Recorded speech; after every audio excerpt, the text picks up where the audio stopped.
undi nkunda nukuri nkunda umukozi w'Imana witwa Iyakabumbye Etienne cyangwa Stefano nkuko akunda kubivuga. Iyo yivuga aravuga ngo nitwa Iyakabumbye Etienne cyangwa cyane. Ndagira ngo mvuge n'uwa gatatu rero. Uwa gatatu yitwa Mpazibirego Pierre. Mpazibirego Pierre nawe ni docteur muri teologia, nawe ndamukunda cyane. Haleluya. Yesu nashimwe cyane. Nongeye kubasuhuza mu izina rya Yesu. Mbashuhuje mbifuriza ibihe byiza aho muri hose. Nkuko tumenyeranye rero nitwa Ntegerejimana Petahiya. Ndi umusore nkuko tubizeranyeho. Imana ibahe umugisha. Mbahaye rero ikaze ku cyatumye ubaho cano, kandi ndifuza ko Uwiteka yabana natwe muri uyu mwanya tukamuboneraho umugisha. Reka dusenge Imana kugira ngo aka kanya tugiye gufata katubera kumugisha. Mana, mu izina rya Yesu, urera kandi urakiranuka, nta kibasha kurogoya imigambi yawe. Kuba turiho ku bwawe, kandi niyo dupfa ku bwawe, kuko nta n'umwe wavutse utazapfa, ariko kuko tukiriho nta mahirwe ageretse ku yandi. Turacyafite igihe cyo kwisuzuma no kwigenzura, tukamenya icyo dushakaho muri iyi minsi.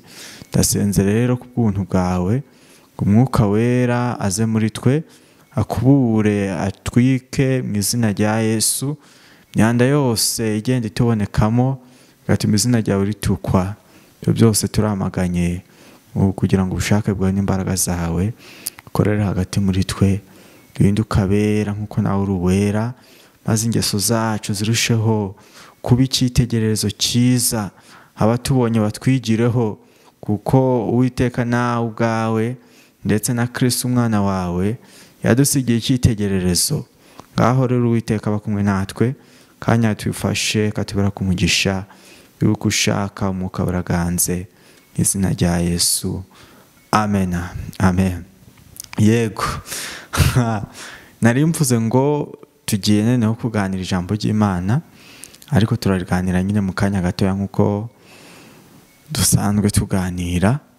Reka rero dutangize ijambo ry'Imana, ariko tutararisoma ndagira ngo nguhe ikaze wowe udukurikiye hirya no hino aho utuye. Imana irakureba kandi kwifuriza ibyiza, nicyo cyatumye itagucyura kugira ngo ugire ibyo utunganya. Yesu uraguha umugisha, kandi warakoze subscribe nta kibazo, wakomeza ukajya udukurikirana, wakora share ugahereza n'abandi bagenzi bawe, abo wifuriza ibyiza bose wabasunikira ubu butumwa nabo bakabwumva. Ndagira ngo rero tuganire ku ijambo ry'Imana, kandi mu gihe wumvishe ijambo ukumva hari icyo udasobanukiwe, ukumva hari igororangingo, hari inama watanga, wemerewe kwandika muri comment, maze tugakomeza kubana n'imitima inyuze, kubera ko muri Mzimu wa 318 yaravuze ngo hose habera heza inshuti zibanye, ngo zigakundana neza zibanye na Yesu. Imana itugirire neza, ngo kubana kwabo kwiza barahugurana, ngo be kugwa mu cyaha ahubwo babona amahoro. Nako yakomeje aravuga ngo nge nawe rero Yesu arashaka ko tubishyo rimwe, maze nawe akatubera umwungeri nk'uko ijambo ritubwira ko ari umwungeri mwiza. Ndagira ngo rero dusome ijambo ry'Imana, maze iryo jambo aba ryo tuganiraho muri aka kanya. Yesu aguha umugisha. Dusome ijambo ry'Imana mu gitabo cyangwa mu rwandiko rwandikiwe Abaheburayo, rwandiko rwandikiwe Abaheburayo ibice 13, Abaheburayo 13, twumve uko ijambo ry'Imana ritubwira. 13 mu rwandiko rwandikiwe Abaheburayo umurongo wa 7 n'uwa 8 haravuga ngo mwibuke ababayoboraga kera bakababwira ijambo ry'Imana, muzirikane iherezo ry'ingeso zabo, mwigane kwizera kwabo. Yesu Kristo uko yari ari ejo n'uyu munsi niko ari kandi niko azahora iteka ryose. Imana itugiriye neza. Hanyuma urwandiko rwandikiwe Timoteyo, urwandiko rwa mbere rwandikiwe Timoteyo ibice 4 umurongo wa 12 haravuga ngo ntihakagire uhinyura ubusore bwawe, ahubwo ube icyitegererezo cy'abizera ku byo uvuga no ku ngeso zawe no ku rukundo no ku kwizera no ku mutima uboneye. Imana itugiriye neza. Iri jambo ry'Imana dusomye ndifuza ko turiganiraho dufite intego ivuga ngo urinde wo kwigirwaho. Urinde wo kwigirwaho. Yesu nadufashe. Urinde wo kwigirwaho. Ijambo ry'Imana nkuko turisomye riravuze ngo mwibuke ababayoboraga kera bakabigisha ijambo ry'Imana. Mutekereze, mwibuke iherezo ry'ingeso zabo, mwigane kwizera kwabo, ngo kuko Yesu Kristo we uko yari ari ejo n'uyu munsi niko ari, ni nako azahora iteka ryose. Imana itugire neza. Ngo hanyuma rero ntihakagire uhinyura ubusore bwawe, ahubwo ube icyitegererezo cy'abizera ku byo uvuga no ku ngeso zawe no ku rukundo no ku kwizera no ku mutima uboneye. Imana itugiriye neza. Yesu natugiriye neza. Umurongo wa 13 haravuga ngo kugeza aho nzazira ujye ugira umwete wo gusoma no guhugura no kwigisha. Nari mvuze ngo turaganira ku ijambo rivuga ngo urinde wowe wo kwigirwaho. Urinde wowe wo kwigirwaho. Tujya tubona ibintu byinshi bitandukanye, ariko ijambo ry'Imana icyo ritubwiye riratubwiye ngo twibuke iherezo ry'abatwigishaga kera bakatuyobora, bakatubwira ijambo ry'Imana, kandi nako ritubwira ngo muhagarare mu nzira mubaririze. Niko Uwiteka yabwiye Yeremiya ngo hanurire ubwoko bwanjye ububwire ngo nibuhagarare mu nzira, aho inzira nziza iri aba ariho banyura, ngo nibwo bazabona uburuhukiro mu mitima yabo. Muri iki gihe rero ni igihe cyo gutekereza, ukavuga ngo nubwo ntangiye uru rugendo sinjye wa mbere urutangiye, hari abambanjirije. Ese ko bambanjirije byabagendekeye bite? Imana idufashe. Kandi birasaba kugira ngo urebe kwizera, mbese inzira ugiyemo uwakubanjirije, ese ni Samusoni yatangiye ate, yashoje ate? Aho kugira ngo Mana ngo ndashaka kuzaba nka Samusoni, wagakwiye kumenya iherezo rye, uko yakoranye n'Imana, ese yashoje ate? Kuko ijambo ry'Imana ratubwira ngo erega isoza irihesha agaciro itangira.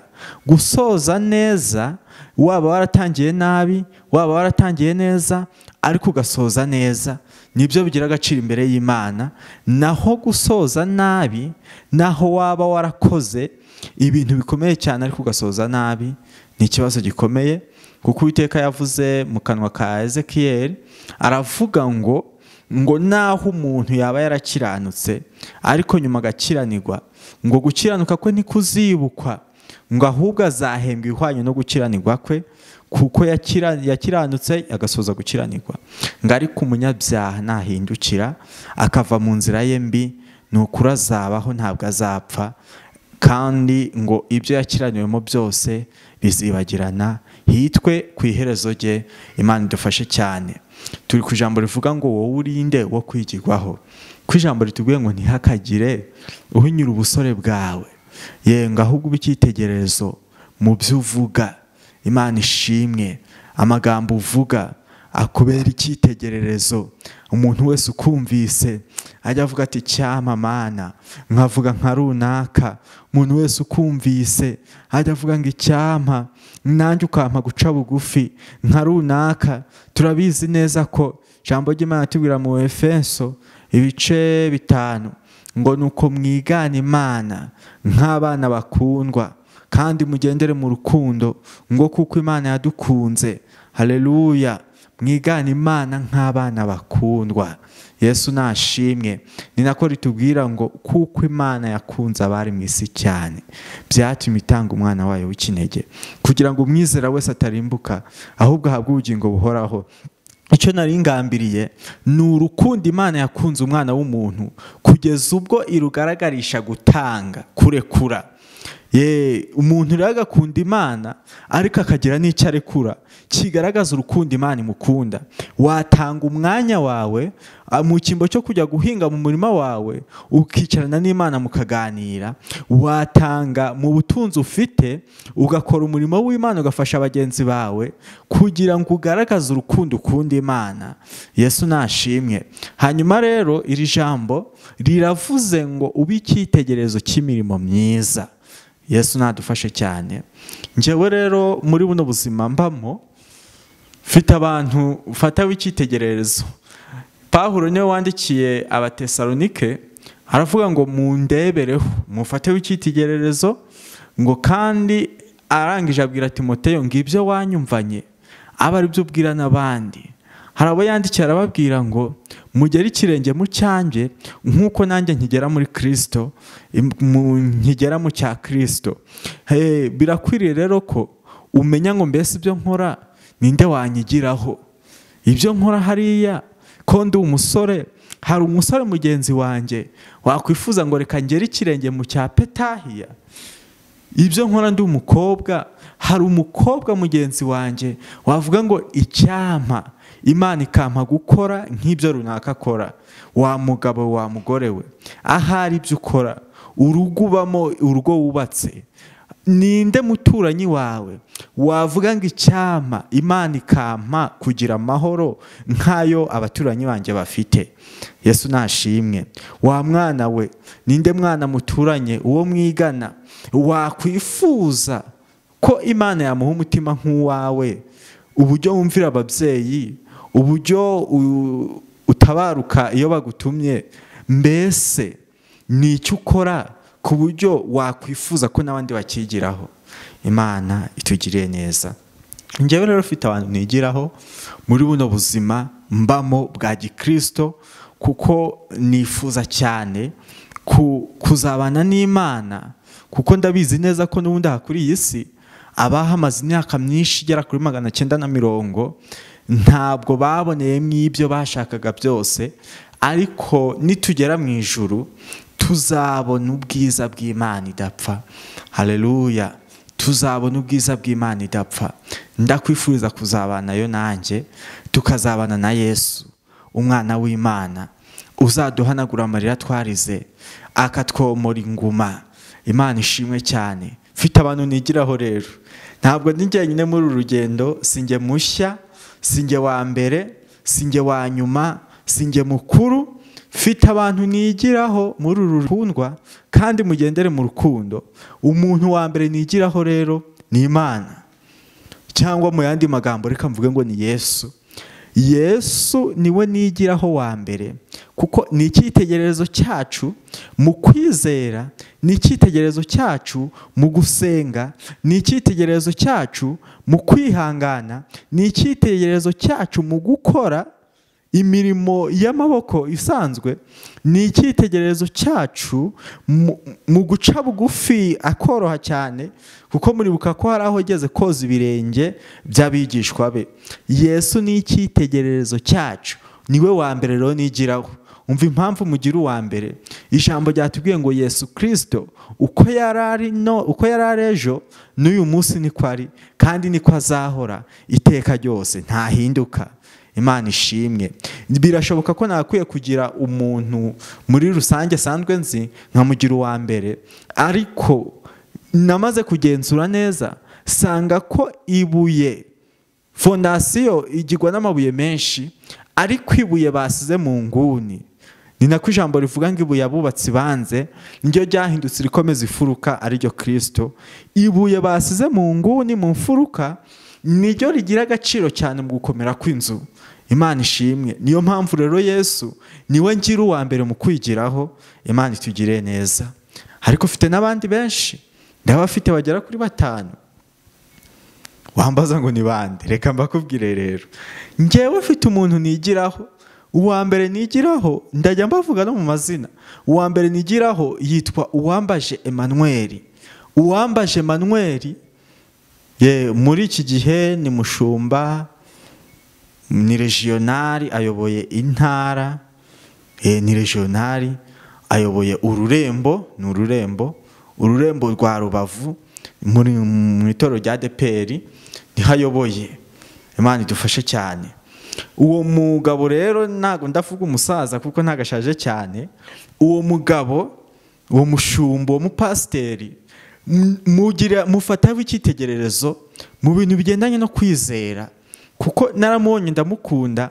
Ni umuntu ufataho icyitegererezo mu bintu bigendanye no gusenga, kandi ni umuntu ufataho icyitegererezo mu bintu bigendanye n'ukuri. Ndamukunda cyane rero Uwambaje Emmanuel. Uwo ni uwa mbere nigiraho. Ni umuntu mukuru, yarize, afite diplome za leta, afite diplome za teolojiya. Ni umuntu nigiraho cyane, kandi ku buryo senga nihereye nkavuga ngo Mana uwampa nanjye nkagira umugabane nk'umwe, niyo yaba ku 100, niyo yaba ku 10, nkagira nk'umugabane nk'umwe nkura kubya Uwambaje Emmanuel. Nk'uko Elisa yagize icyifuzo cy'uko Imana yafata imbaraga ziri muri Eliya, Imana ikaziha Elisa. Ni nako nanjye ngira icyifuzo nkavuga ngo Mana icyama nk'uko umukozi wa Uwambaje Emmanuel yamaramaje, nanjye nkaba nkawe. Uwa kabiri rero, mfite uwa kabiri nigiraho, ni umuntu witwa Atwane Rutayisire. Atwane Rutayisire nawe ni umuntu nigiraho cyane. Urambaza ngo Atwane Rutayisire mwigiraho ne? Atwane Rutayisire we ni umusaza, reka mvuge ni umusaza kuko uyu munsi ari mu kiruhuko cy'izabukuru, ariko nawe ni docteur muri teoloji. Hanyuma uwo Atwane Rutayisire akaba ari umushumba cyangwa umupasiteri muri Angelikani, mu itorero rya Angelikani. Uwo nawe rero mwigiraho. Urambaza ngo mwigiraho nte? Mfite ibintu mwigiraho cyane. Icya mbere ni uguca bugufi. Nawe mwigiraho cyane guca bugufi. Icya kabiri mwigiraho, mureberamwo imbaraga z'Imana, uburyo Imana ifata umuntu ikamuhamagaza ijambo, itamutumyeho umuhanuzi, ikamuhamagaza ijambo ryayo ryonyine. Hanyuma iryo jambo rikamubera urumuri, umucyo, nk'uko ijambo ritubwira ngo ni umucyo umurikira abari mu mwijima, ngo kandi ni umuyoboro uyobora ibirenge byacu. Icyo mwigiraho rero ni iki? Nkurikije ubuhamya bwe n'uburyo namwumvishe nuko mubona, mwigiraho guca bugufi, ndetse nkamwigiraho kuyoborwa n'ijambo, nta muhanuzi umutumweho, ahubwo akagendera mu kuri kw'ijambo ry'Imana. Kuko nkurikiye ubuhamya bwe numvise ko kugira ngo akizwe yasomye ijambo ry'Imana, kandi kugira ngo ave mu byo yari arimo bibi, ko yafashe umwanzuro wo kuvuga ngo iki ijambo ry'Imana rikunda nzagikunda, icyo ryanga nzacyanga. Uwo ngaho nawe rero ni uwa kabiri nigiraho muri uru rugendo. Muri make mufataho icyitegererezo, nkavuga ngo Mana uko ijambo aryumva nuko ariho agaciro, icyama nanjye ubwanjye bikanzamo cyane nk'uko nawe bimurimo. Kandi reka mbabwire ngo iyo ugize uwo ufataho icyitegererezo, kenshi na kenshi ukora n'ibiruta ibyo yakoraga. Nk'uko Elisa yahawe ubutware buruta ubwa Eliya. Ijambo ry'Imana ritubwira ko Eliya yakoze ibitangaza byinshi, ariko Elisa amukurikiye yakoze ibiruta ibya Eliya. Ni nako Yesu yaravuze ngo umuntu nyizera azakora ibiruta ibyo nakoze. Haleluya, Imana itugire neza cyane. Ndagira ngo mvuge n'uwa gatatu rero.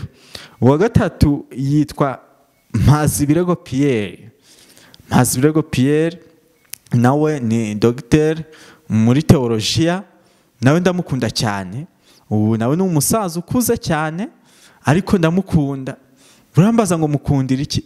Icyo mwigiraho, mwigira ku ishyaka agira mu murimo w'Imana, cyane cyane mu gukunda ijambo ry'Imana. Imana itugire neza. Buriya ukunda ibimuvamo. ikiranga ko ukunda umuntu ni uko ukunda ibimuvamo. Naho uramutse uvuga ngo ndagukunda, nakubwira ngo umwana wanjye kunzanira amazi, ati urambwira ubusa ntago njyayo, icyo gihe ntago unkunda. Birasaba rero ngo iyo ukunze umuntu uhora witeguye kumva akamuvamo kugira ngo n'ubundi ukomeze umukunde, kandi niyo umwanga nabwo nuko bigenda. Ndagira ngo rero mbabwire ko uwo Mpazibirego Pierre ni dogiteri muri teoloji, ariko ndamukunda cyane. Ni umusaza nkunda, akunda ijambo ry'Imana, yaba kurisoma yaba kurisobanura. Imana idufashe cyane. Ijambo ry'Imana ryatubwiye, Paulo yandikira Timoteyo aramubwira ngo kandi ujye ukunda gusoma aya magambo kugeza igihe nzazira, ujye ukunda no kuyigisha. Imana itugire neza. Icyo mukundira nawe rero, akunda kuyasoma, akunda no kwiyigisha, kandi ayigisha neza, akankomveka ngafashwa. Hari undi rero hari undi nkunda, ni ukuri nkunda umukozi w'Imana witwa Iyakabumbye Etienne cyangwa Stefano nk'uko akunda kubivuga. Iyo yivuga aravuga ngo nitwa Iyakabumbye Etienne cyangwa Stefano. Nawe ndamukunda, Pase ndamukunda cyane. Atuye mu karere ka Rutsiro, asengera ku itorero rya Gasovu, ni muri ADPR. Abo navuze nkunda, navuze ko nkunda Atwane Rutayisire, ni umwangerekani. Navuze ko nkunda regional Uwambaje Manuel, ni umu ADPR. Navuze ko nkunda Mpazibirego Pierre, ni umu ADPR. Navuze ko nkunda Iyakabumbye Etienne, nawe ni umu ADPR, ni pasiteri w'umuhamagaro. Ndamukunda cyane. Urambaza ngo mukundira iki? Icyo mukundira ni icyo mwigiraho. Icyo mwigiraho ni cyo mukundira. Icyo mwigiraho ni cyo mukundira. Muri make icyo anyereka nicyo gituma mukunda, kandi icyo mukundira nicyo shaka kumwigiraho. Uravuga ngo ni iki? Icyo mukundira cyane ari nacyo mwigiraho. Mwigiraho uburyo Imana ishobora byose. Amena. Mwigiraho uburyo Imana ishobora byose. Ni gute? Abantu benshi ntibabishyikira, cyane cyane wenda baba barize za filozofi, baba barize za science, baba barize ubumenyi bw'umuntu. Benshi ntibabishyikira, ukibaza ngo ni gute Imana ifata umuntu utarize ikamuhereza kuvuga mu ndimi nyinshi zitari impano z'umwuka wera, ahubwo ikamuha impano yajya bivuga ari mu mwuka, naho mu buzima busanzwe ntabivuga. Ariko icyo mwigiraho ni ugushobora byose kw'Imana. Imana ishimwe. Ni gute waba utarize gusoma no kwandika, ariko Ikinyarwanda amagambo yose akomeye ukaba uyasobanukiwe? Ni gute waba utarize Icyongereza, warangiza Icyongereza ukagisoma ukanacyandika, ugasanga kandi urusha n'abakivukiyemo? Ko ijambo ry'Imana ritubwira muri Daniyeli ngo maze amarushanwa, maze iminsi umwami yasizeho ishize, ngo ba Daniyeli n'abandi bose bajyanwa kumurikirwa umwami, ngo umwami asanga barusha bavuga igikarudaya kurusha abakivukiyemo. Ibyo rero niho nigira gushobora byose kw'Imana. Imana dufashe cyane. Mwigiraho gushobora byose kw'Imana. Imana ishimwe. Ikindi mwigiraho ni uguca bugufi. Guca bugufi. Ndatekereza cyane ari wowe Imana yahaye izi impano zo kuvuga izi ndimi zose, watangira kwishyira hejuru ukavuga ngo nta wundi uta, ko ntize se ubwo abize bamaze iki? Ariko mwigiraho guca bugufi, kuko ijambo ry'Imana rivuga byose. Niyo mpamvu yemera no gushyira abana mu ishuri be bakiga. Bakiga kuko arabisobanukiwe neza ko ibintu afite byavuye ku Mana, ariko akaba azi neza ko hari n'ibyo abantu biga. Niyo mpamvu ashyira abana mu ishuri bakiga. Icyo nicyo mwigiraho rero. Mwigiraho ikintu bita guca bugufi. Guca bugufi. Imana itugire neza. Undi muntu nigiraho byinshi, fataho icyitegererezo, ni umuntu witwa papa. Papa wambyaye. Mwigiraho byinshi cyane. Uravuga ngo papa wawe se mwigiraho iki? Papa yitwa Sengimana Theogene, nawe ifite ibyo mwigiraho. Papa kumuvuga wenda ntago biteye isoni. Papa navutse ari umwarimu, umubwirizabutumwa mu itorero ryacu niko babita. ayobora umudugudu, baje kumuha ubupasiteri ndeba mpari. Hanyuma nyuma yaho baza kumuha ubushumba, ayobora paruwasi, yayoboye nyinshi mpari ndeba. Hanyuma rero muri uko kuyobora paruwasi nawe afite byinshi mwigiraho nagiye mbona akora. Nyuma rero muri amavugurura niho bamuhaye kuyobora itorero. Itorero mbere nyine yari imidugudu, ariko ubu babyise itorero.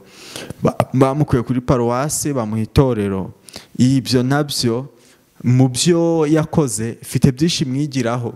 Icyo mwigiraho rero ni ukugwanira ukuri, kurwanira ukuri. Muri ukuri Petero niwe wanditse aravuga ngo ninde uzabagirira nabi nimugira ishyaka ry'ibyiza. Ariko arongera aravuga ngo icyakora naho mwababazwa babahora gukiranuka mwaba muhiriwe. Icyo rero nicyo nigira ku musaza ariwe papa wanjye. Mwigiraho ikintu cyo guharanira ukuri, muri make gushyira ijambo ry'Imana mu bikorwa. Icyo rivuga akaba ari cyo avuga, icyo ryanga akaba ari cyo yanga, icyo rikunda akaba ari cyo akunda. Uwo nawe rero ufite byinshi mwigiraho. Nk'umubyeyi wambyaye imyaka tumaranye imyaka 20 n'ingahe, murumva ko hari icyo muziho gikomeye cyane. Ntabwo rero biba byoroha kwemera wenda imitekerereze y'umubyeyi wawe ukagira icyo uyicukumburamo, ariko papa mwigiraho icyo kintu bita guharanira ukuri, guca bugufi, guharanira ukuri. Nawe mbimwigiraho cyane. Abo bantu rero ufataho icyitegererezo, nari navuze ngo uwa mbere, ubwo ndahita muhindura papa. Oya, ndamuhindura uwa mbere nkuko nabivuze. Navuze ngo uwa mbere ni Kristo, Yesu Kristo. Abandi nagiye mbavuga amazina yombi, ariko uwa mbere nawe yitwa Yesu Kristo. Mufataho icyitegererezo cyo kwizera, cyo kugira umutima uboneye, cyo guca bugufi, cyo kwihangana, haleluya, cyo kubwiriza ijambo ry'Imana, cyo gukora ukoresheje amaboko, cyo gukora ubana n'Imana. Ibyo mbyigira kuri Kristo umwana w'Imana. Yesu adufashe cyane. Uwa kabiri nigiye ku bantu ndeba. Ijambo ry'Imana ryatubwiye ngo mwibuka ababayoboraga kera, nabo barahari nigiraho. Ariko Pawulo yandikira Timoteyo aramubwira ngo ube icyitegererezo cy'imirimo myiza. Bisobanuye ngo uyu munsi umuntu yemere kuba icyitegererezo kandi abantu bakamwigiraho bakagira aho bagera. Ubwo Kristo ni uwa kera, yari ariho arapfa, ariko uyu munsi agaciro ke karacyahari ndetse karuta kambere, kuko Kristo atigeze ahinduka, yarazutse, ari mu ijuru, yicaye iburyo bw'Imana. Niwe nigiraho wa mbere. Uwa kabiri nabivuze yitwa Uwambaje Emmanuel, mwigiraho kwizera, mwigiraho gusenga. Uwa gatatu navuze yitwa Antoine Rutayisire, nawe mwigiraho gukunda ijambo ry'Imana, gukizwa abikuye mu ijambo. Ureka abantu birirwa bajarajara ngo njye ntasenganye na runaka ntabwo Imana yanyumva, ntabwo nacyura ijambo rishyitse. Hoya, mwigiraho mu gukorana n'Imana biciye mu ijambo ryayo. Hanyuma undi nari nabivuze yitwa Mpazibirego Pierre, nawe mwigiraho mu kugira umuhate w'ijambo ry'Imana, kurisoma, kuryigisha. Imana ishimwe cyane. Kandi abo bose navuze bagiye bafite icyiciro bariho mu bigendanye n'umurimo w'Imana, mu bigendanye n'ubumenyi bigendanye n'ijambo ry'Imana. Hanyuma undi nari nabivuze yitwa Iyakabumbye Etienne. Iyakabumbye Etienne nawe mwigiraho. Uravuga ngo mwigiraho, ni nabivuze mwigiraho gushobora byose kw'Imana. Uburyo Imana ifata ubushobozi bwayo ikabugaragariza mu muntu, ikamwereza kuvuga Ikigiriki, ikamwereza kuvuga Igiheburayo, ikamuha Igifaransa, ikamuha Igiswahili, ikavuga Icyongereza, ikamuha Ikinyarwanda nubwo ari cyo yavukiyemo, yarangiza ikamuha Iringara, ikamuha indimi nyinshi. Nawe ubwe ntiyemera kubyivugira. Nanjye rero sinabivuga kandi nta n'ibyo nzi. Ibyo nzi n'ibyo mvuze. Mwigiraho gushobora byose kw'Imana. Uwa gatatu nigiraho ni papa wambyaye nk'uko nabivuze, witwa Sengimana Theogene nawe mwigiraho guharanira ukuri, kubabariza ukuri, kurenganyirizwa ukuri. Imana idufashe cyane. Birashoboka ko muri abo bose mvuze nawe ufite uwo wigiraho, ariko muri benshi maze kubonesha amaso yanjye, maze kumvisha amatwi yanjye, abo bose benshi mvuze, abo ni bamwe mu bo nigiraho. Imana itugire neza. Imana idufashe cyane. Nawe hari abo ufite, ariko mu ijambo ry'Imana naho ndabafite. Ntabwo nareka Pawulo umugaragu w'Imana mwigiraho kurenganirizwa ijambo ry'Imana, nkamwigiraho kumaramaza mu murimo wa Kristo. Imana idufashe cyane. Mfite benshi nigiraho. Imana itugire neza. Ariko umwami Imana akiranukira kutubabarira twese. Niyo mpamvu ijambo ritubwiye ngo tube icyitegererezo cy'imirimo myiza cy'abizera. Nimba wizeye, abantu bose bamenye ko wizeye. Mu byo uvuga bamenye ko wizeye. Mu byo ugambira mu mutima wawe, Imana imenye ko wizeye. Mu byo ukora byose bamenye ko wizeye. Mu mibereho yawe yose, mu kazi ukora, waba uri umubaji, waba uri umumotari, waba uri umunyonzi, waba uri umucuruzi, waba uri umwubatsi, waba uri mwarimu, mu kazi ukora kose gufateho icyitegererezo cy'abizera. Imana itugire neza. Yesu kandi adufashe. Hanyuma ndagira ngo dusoze iki kiganiro, ariko turasoreza ku ijambo ry'Imana nk'uko twaritangije. Ijambo ry'Imana nicyo ryaremye isi, kandi ntekereza ko ni naryo rizayishyiraho iherezo, kuko Kristo nyine ubwo azaza abantu bose tuzamwumva. Ndagira ngo rero tuze gusoreza ku ijambo ry'Imana. Tugiye gusoma ijambo ry'Imana, tugiye gusoma maze twumve icyo ritubwira. Turarisoma mu rwandiko rwanditswe na Petero, ibice 2. Rwandiko rwa mbere rwanditswe na Petero, ibice 2. Dusoma umurongo wa 21 twumve uko havuga n'uwa 22. Haravuga ngo, urwandiko rwa mbere rwanditswe na Petero, ibice 2, umurongo wa 21. Haravuga ngo, kandi ibyo nibyo mwahamagaririwe, kuko na Kristo yabababarijwe akabasigira icyitegererezo, kugira ngo mugere ikirenge mu cye. Nta cyaha yakoze, nta n'uburiganya bwabonetse mu kanwa ke. Yaratutswe ntiyabasubiza, yarababajwe ntiyabakangisha, ahubwo aritanga yiha idaca urwa kibera.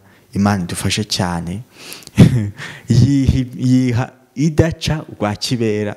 Ngo ibyo nibyo mwahamagariwe. Yesu adufashe. Aho uri hose wowe unyumva, menya icyo wahamagariwe, kari ukwigira kuri Kristo, ibyo yakoze ukabikora, ndetse ugakora n'ibirenze ibye nk'uko yabyivugiye.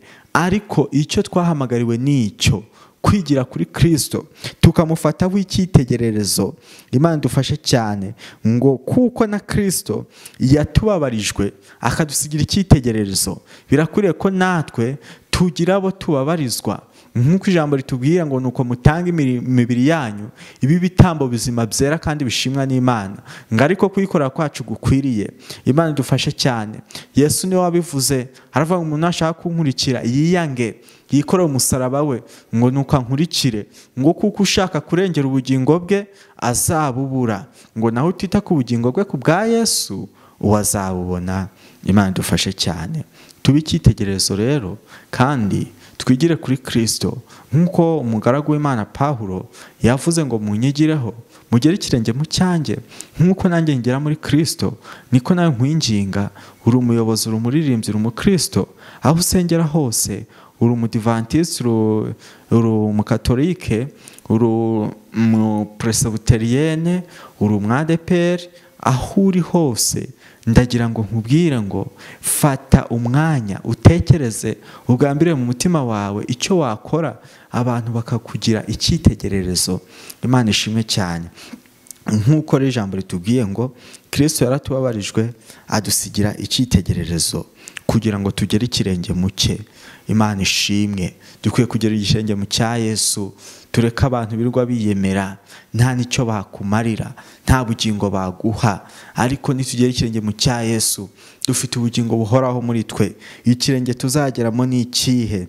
Ijambo ry'Imana riratubwiye ngo nta cyaha yakoze, nta n'uburiganya bwabonetse mu kanwa ke.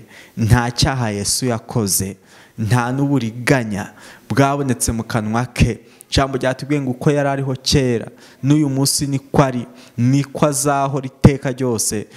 Nta cyaha akora, nta n'icyo yakoze, nta n'icyo azakora, ngo nta n'uburiganya bwabonetse mu kanwa ke. Ngo akubwire ngo nzaguha inka narangiza kubeshye. Oya, mu kanwa ka Yesu ibyo ntibyabayemo. Mu kanwa ka Yesu ntago yigeze habamo kubwira umukobwa ngo ndagukunda kandi uri kumubeshya. Muri Yesu ntago byabayemo. Ariko ijambo riratubwiye ngo tugere ikirenge mu cya Yesu. Imana itugire neza. Nta n'uburiganya bwabonetse mu kanwa ke. Ngo yaratutswe ntiyabasubiza. Imana idufashe tugere ikirenge mu cya Yesu, guca bugufi. Yaratutswe ntiyabasubiza.